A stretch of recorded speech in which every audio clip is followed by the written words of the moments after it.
Está no ar o programa Felicidade Urgente. Nesta edição do programa, vamos apresentar o trabalho da Associação Oceânica, que luta pela conservação do ambiente marinho em parceria com os pescadores locais. Matéria que abre o Felicidade Urgente de hoje. E para finalizar o programa, mostraremos a história do abrigo de idosos de Currais Novos. A casa vem travando uma grande batalha no combate ao Covid-19 para proteger seus moradores. Nós vamos para um rápido intervalo e voltamos bem rapidinho. Aguardem.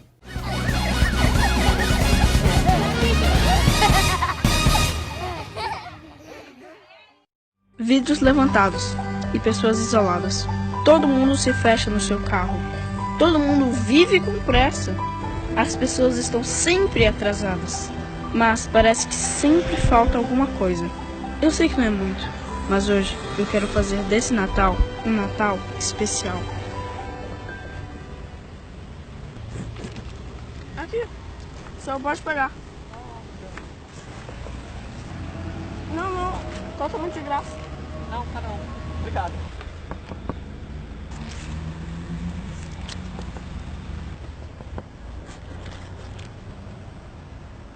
Não, é de graça. Picolé de graça. O senhor deseja um picolé? Obrigado. Não, pode pegar, é presente pro senhor. Tio, o senhor vai querer picolé? Aqui, é de graça. De graça pro senhor. É um presente especial, que nem o Natal. Pode pegar, não, é sério, é de graça. Quanto é isso? É um presente pro senhor.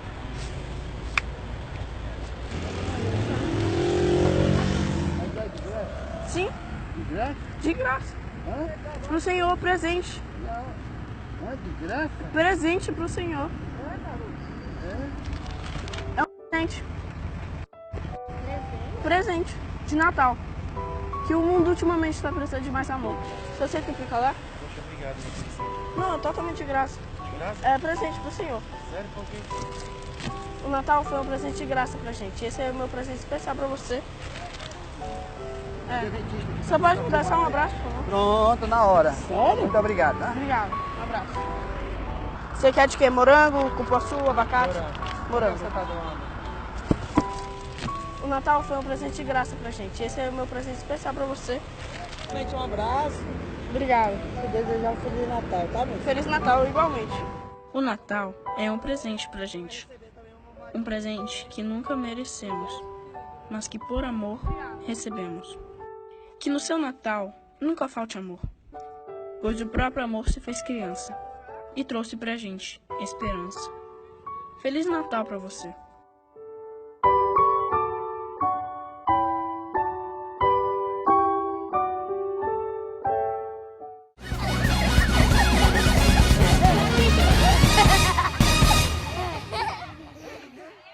Estamos de volta com o programa Felicidade Urgente.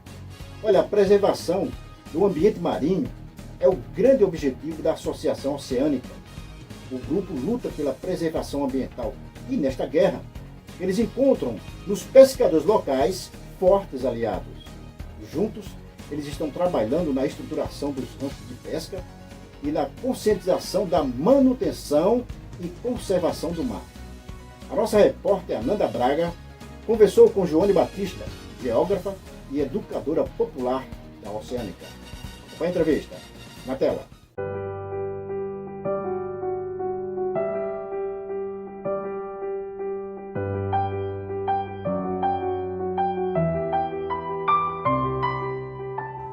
E agora a gente vai conversar com a Joane Batista, que é geógrafa e educadora popular da Associação Oceânica.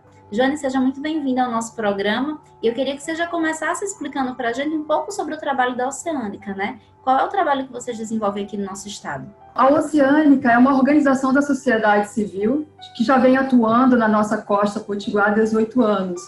Nós também trabalhamos nas ilhas oceânicas, como Fernando de Noronha, e nós fazemos sempre um trabalho de pesquisa, educação e conservação. Nós somos pesquisadores da área das ciências sociais, como antropólogos, geógrafos, mas também, principalmente, os biólogos, ecólogos, que foram os fundadores da nossa organização. Então, a gente vem fazendo o levantamento da biodiversidade marinha e buscando compreender como a sociedade vem se relacionando com esse ambiente, buscando, inclusive, fazer diálogos, né, de como é que a gente pode fazer isso da forma sustentável, porque essa é a nossa missão, cuidar do litoral e do oceano em toda a sua diversidade. Joane, e nesse caminho que vocês estão trilhando, né, para cuidar do nosso litoral, vocês estão desenvolvendo uma parceria com os pescadores aqui do estado, justamente para ajudar nessa questão da conscientização ambiental, né? Fala um pouco sobre essa parceria que vocês estão desenvolvendo e como é que está sendo esse trabalho com os pescadores aqui do estado. Nosso trabalho com os pescadores artesanais, ele é de extrema importância, porque nós compreendemos que as comunidades tradicionais pesqueiras, elas são essenciais nesse trabalho de conservação dos nossos ambientes naturais, né, costeiro e marinho. Essas populações, não é, da pesca artesanal, elas têm uma relação de extrema integração com esses ambientes e que vem nos apoiando a entender. Então, a gente faz uma verdadeira troca de saberes na construção, não é, de ações que a gente possa pensar na conservação. E aí, então, a gente acaba também, nesse processo, descobrindo, infelizmente, que esse público é extremamente invisível para as políticas públicas. Inclusive, uma das nossas grandes preocupações é que nesse processo, né, de ordenamento, de urbanização da nossa costa, desse crescimento em função do lazer e turismo, que é importante, no entanto, se não houver um ordenamento, um planejamento, essas comunidades tradicionais vão ser varridas do nosso litoral. Isso não pode acontecer, porque a gente está falando, inclusive, de uma proteína, não é, que chega na nossa mesa. 70% da proteína da pesca que chega à nossa mesa vem desse público da pesca artesanal. Então, é um paradoxo, como é que eles são invisíveis e eles fazem um trabalho fundamental de segurança alimentar para o nosso litoral. Mas é justamente isso que a gente tenta iluminar. Eu queria até evidenciar também que, paralelo a esse programa, a gente também tem outros programas. Eu estou falando do programa da pesca, que é um programa que a gente vem desenvolvendo. O nome do programa, inclusive, é Mudando a Maré na Pesca Artesanal. A gente também tem programas da biodiversidade marinha, buscando evidenciar algumas espécies que estão em situação crítica de extinção, como a tartaruga de peixe, os nossos recifes, não é?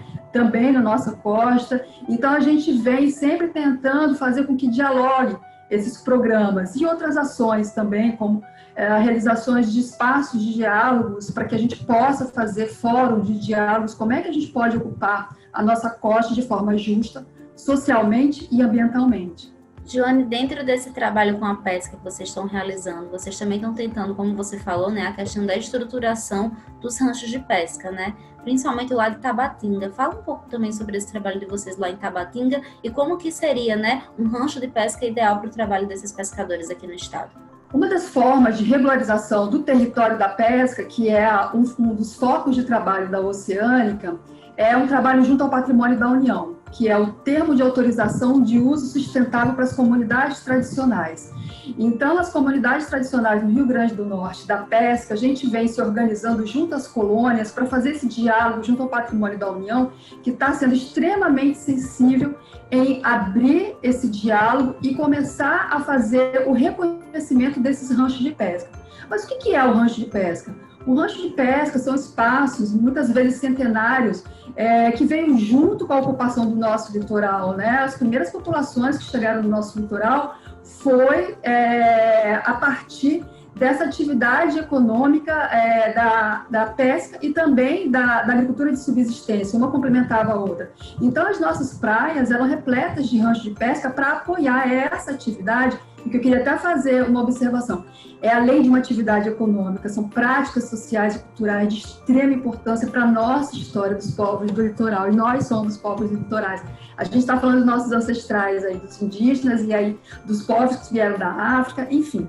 Então, a gente vem aí acumulando essa história. Então, os ranchos de pesca, eles têm, digamos assim, uma história espacial e temporal de fundamental importância. Então, os pescadores usam esse espaço para poder manter os seus apetrechos de trabalho, para poder receber o pescado, para poder dividir, para poder fazer o beneficiamento, e isso abraçando todas as comunidades. Quem conhece a pesca do arrastão sabe que toda uma comunidade ela é envolvida, todos saem com pescado, todos saem com alimentação para casa. Então, esses ranchos de pesca, ele vem para abraçar essas práticas sociais da pesca artesanal. Então, lá em Tabatinga, nós conseguimos o primeiro reconhecimento de Taos no Rio Grande do Norte e foi o segundo no litoral nordestino. Então, a gente tem muito que comemorar, foi em 2018. E em 2019, nós conseguimos para a Praia de Cotovelo também um outro espaço de extrema importância histórica ali, principalmente para a comunidade de Piúma.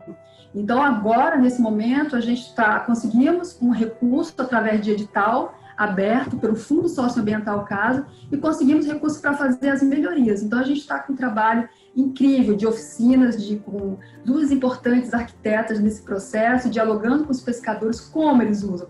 Então, tem várias atividades dentro de um rancho de pesca que, por mais que ele seja pequeno, existe uma dinâmica, fluxo de pessoas, de trabalho, de petrechos.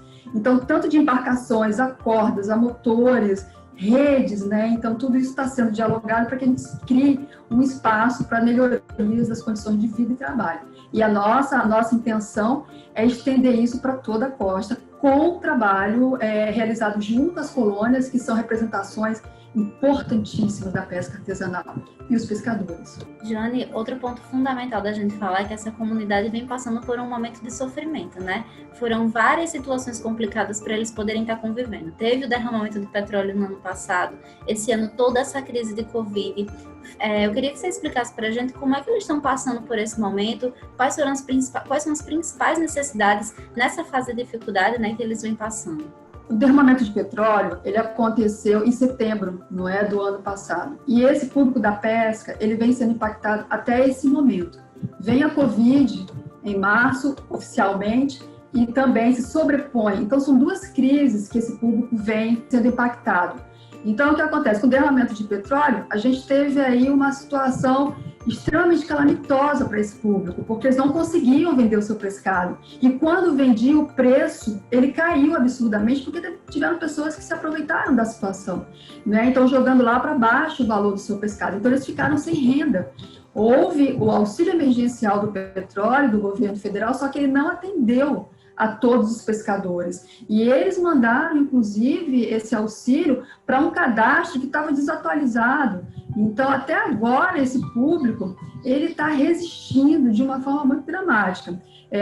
O próprio auxílio emergencial também da Covid também não está chegando para todos. Então, a gente, enquanto Oceânica, que faz parte também de um grupo chamado Rede Manguemar do Rio Grande do Norte, que é um grupo com 48 instituições, e além da Oceânica tem outras organizações, mas também a Universidade Federal, colônias de pesca, movimentos sociais e articulação da pesca especificamente, a gente vem junto criando formas de enfrentamento.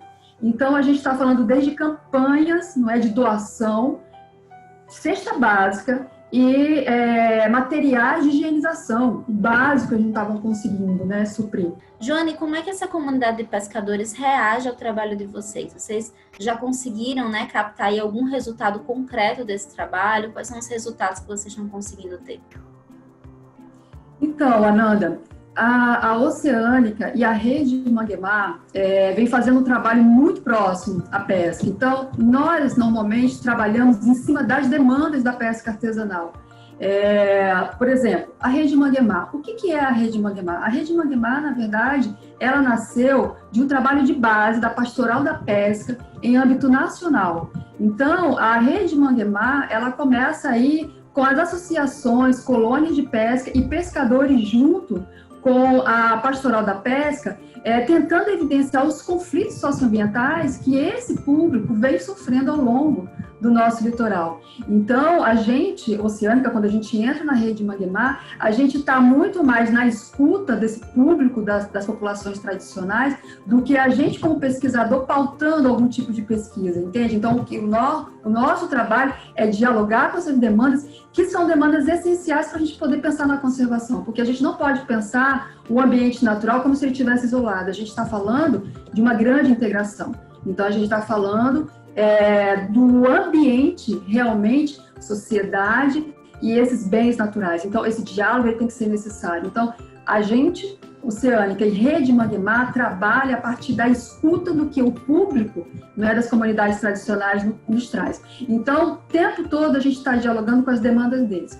E os resultados que a gente vem fazendo, pelo menos nos últimos 5 anos, é um diálogo mais amplo em âmbito municipal e estadual. Eu estou falando aí do setor mesmo de gestão, de fiscalização da costa, mas também de governo também, prefeituras. A gente vem conseguindo pautar, por exemplo, as demandas da pesca artesanal, que está extremamente relacionada ao reconhecimento do território e também à conservação dos ambientes, que eles precisam da conservação desses ambientes, que é a pauta dos ambientalistas, que é a pauta das organizações sociais que trabalham nesse intuito.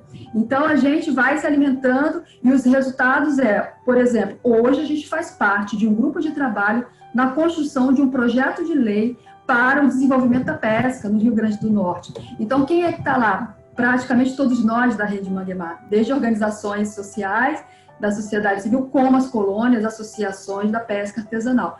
É uma longa jornada, é um trabalho constante, até porque nós precisamos nos manter integrados, para que a gente possa fazer com que as nossas pautas estejam, digamos assim, sejam também pautas do governo estadual e municipal.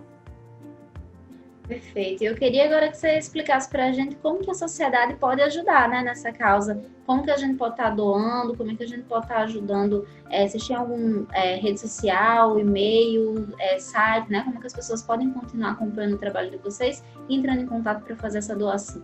A Oceânica, ela tem trabalhado bastante a comunicação através do nosso Instagram, que é @oceanica.osc.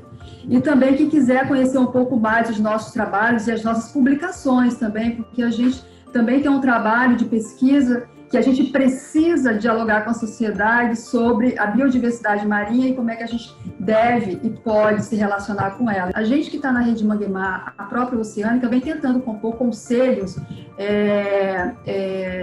nessas instâncias de discussão, de ordenamento do nosso litoral, para que a gente possa pautar essa questão das comunidades tradicionais, mas também a conservação dos ambientes naturais. Então, esse é um outro caminho também, a sociedade passar a olhar o litoral de forma mais ampla, para além dela mesma. E aí a gente começar a ordenar de forma justa, socialmente e ambientalmente. Joane, muito obrigada. Com essa sua mensagem, então, que eu encerro, né, a nossa entrevista. Vamos tentar olhar para o litoral, não só da forma individual, mas olhando também as comunidades que precisam desse litoral para viver. Muito obrigada pela sua participação e parabéns pelo projeto de vocês.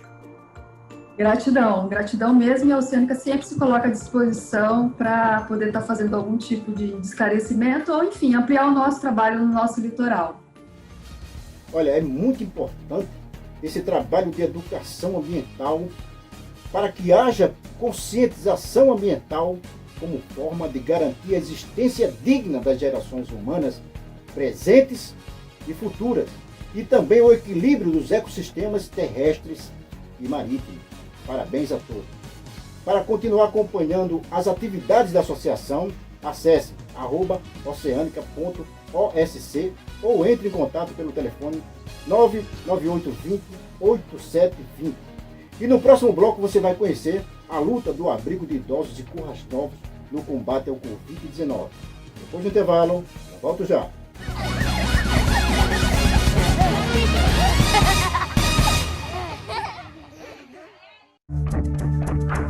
Você nem imagina, mas Fábio é um dos homens mais ricos do Brasil.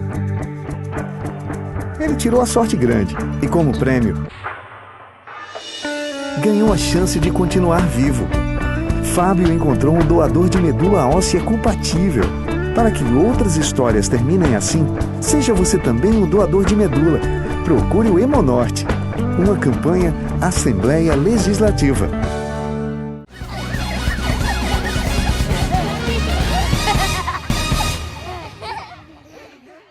Estamos de volta com o programa Felicidade Urgente.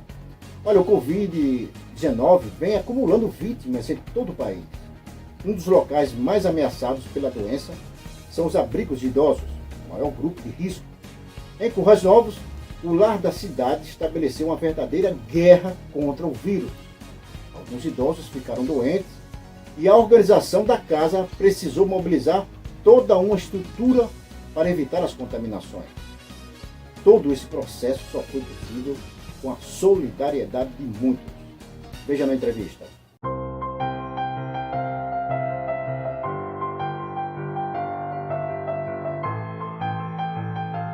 E agora a nossa conversa vai ser com a Cleide, que é a presidente do Abrigo de Idosos lá de Currais Novos. Cleide, seja muito bem-vinda ao nosso programa. Eu queria que você já começasse falando um pouco sobre o trabalho de vocês aí na cidade. Eu sei que a instituição é bem antiga, né, aí no município, é desde a década de 60.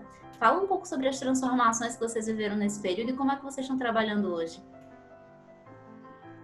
Nós temos 52 anos de instituição, eu já tenho 8 anos de mandato. E a questão é a seguinte, nós de repente nos deparamos com uma fase que nunca imaginávamos.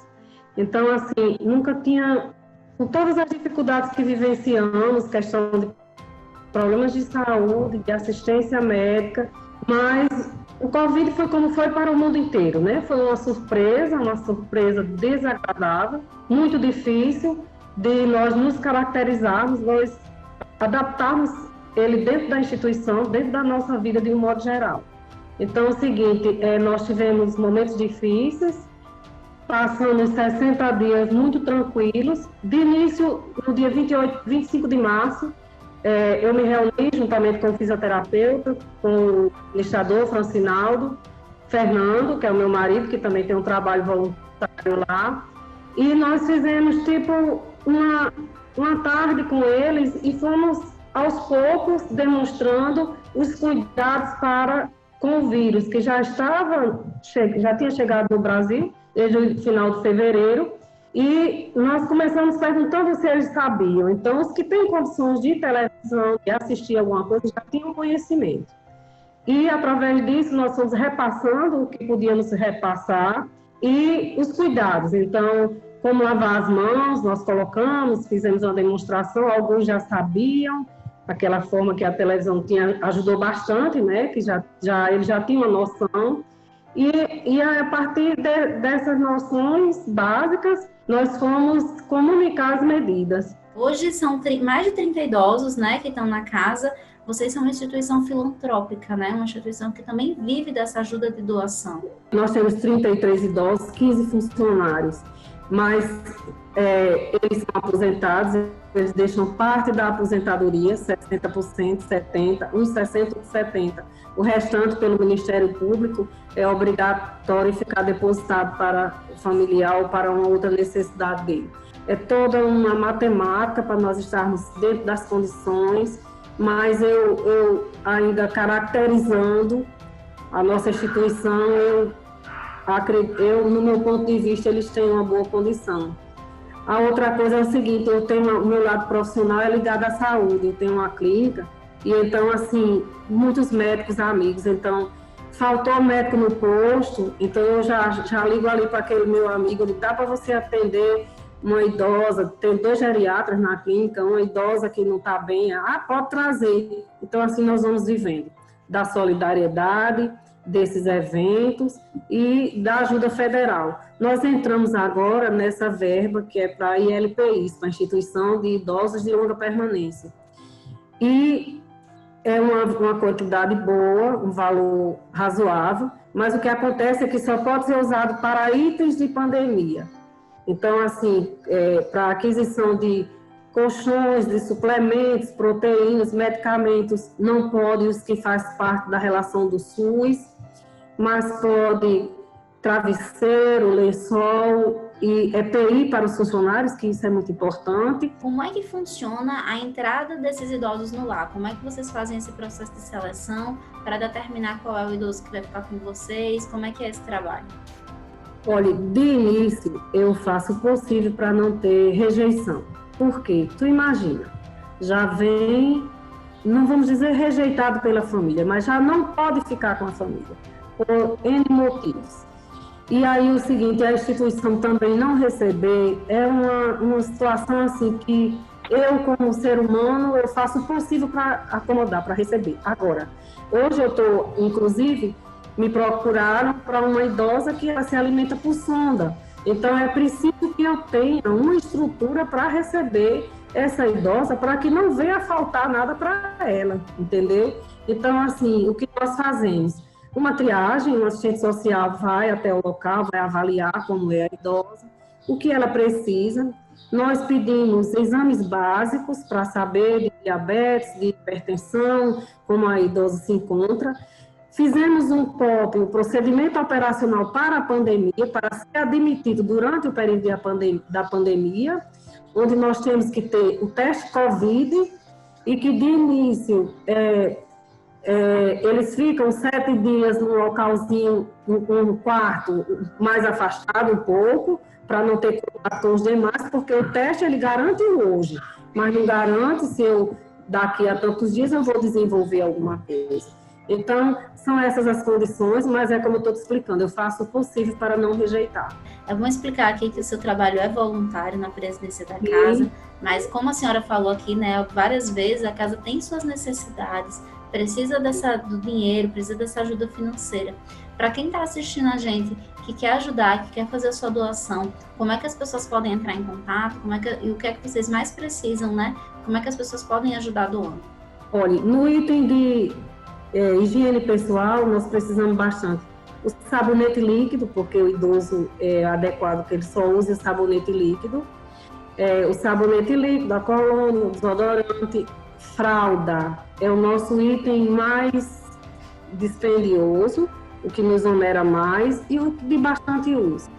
Fralda, para alimentos, o básico nós sempre temos, chega bastante doação, chega cestas básicas, mas o outro item de alimento que também pesa bastante no orçamento é o leite. Leite em pó, leite desnatado, né, que se torna mais caro. Nós também usamos em alguns alimentos o leite integral, mas de preferência o desnatado. Então, são essas as nossas maiores necessidades. Eu queria que você finalizasse essa entrevista falando um pouco sobre o seu sentimento como gestora, né? Ao passar por todo esse momento de crise, ao enfrentar todas essas dificuldades que vocês enfrentaram, qual o seu desejo para o próximo ano, né? Quais são as suas metas, seu sonho aí para um 2021 mais tranquilo para a instituição, mais tranquilo para esses idosos? Deixa a sua mensagem para a gente encerrar com a sua mensagem.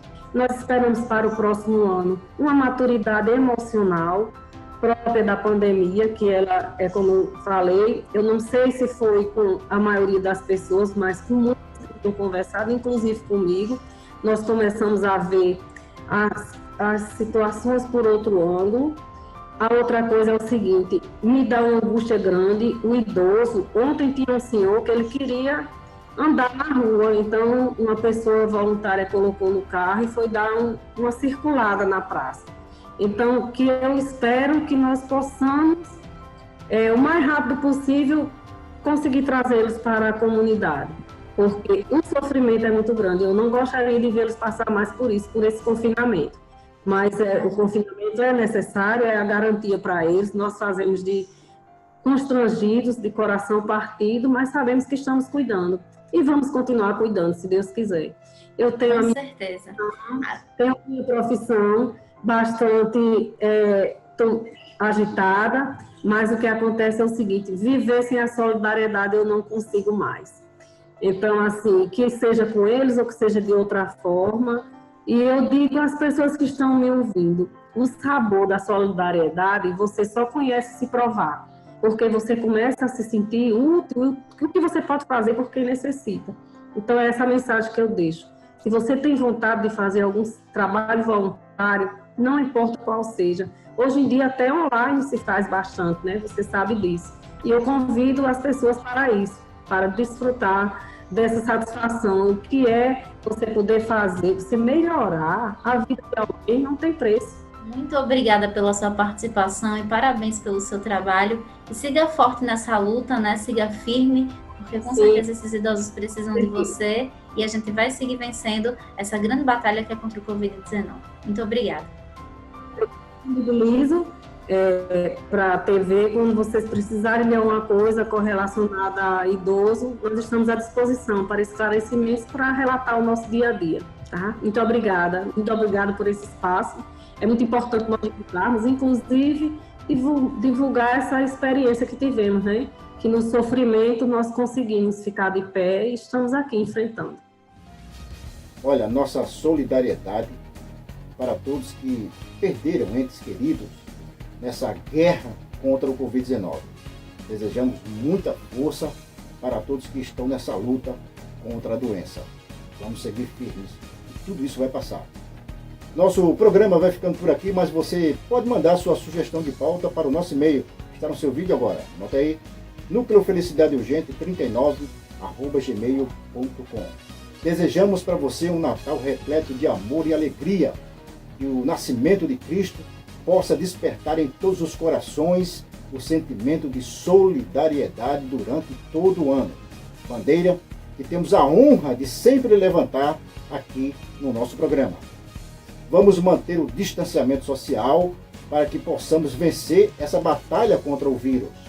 Limpar bem os objetos, higienizar as mãos e usar máscara é muito importante. Se proteja e proteja a quem você ama. Nos encontramos no próximo programa, se Deus quiser.